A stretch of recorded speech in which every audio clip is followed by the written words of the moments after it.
Selam i pozdrav svima, ja sam Armin, ovo je moj brat Rijad. Dolazimo iz sportske porodice Zićirović.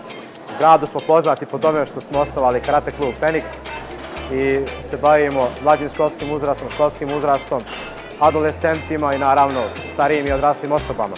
Ono na čemu mi radimo jeste unapređenje zdravlja naše životne zajednice, sredstvima fizičke vežbe i svim onim parametrima koji mogu da doprinesu zdravstvenoj strukturi naše generalne populacije. Teretani Rijad i ja inače radimo i sa decom sa smetnjama u razvoju, sa cerebralnom paralizom, sa spina bifidom, radimo i sa fudbalerima, sa rukometašima, sa teniserima, tako da je širok dijapazon svih sportista koji dolaze kod nas da rade na unapređenju svojih performansi.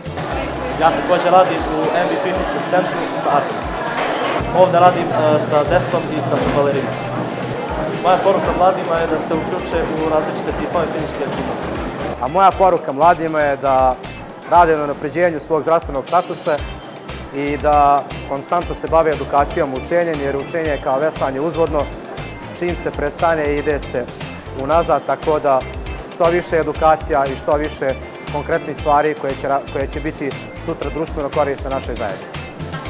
Posle svega ovoga, šta ja da kažem?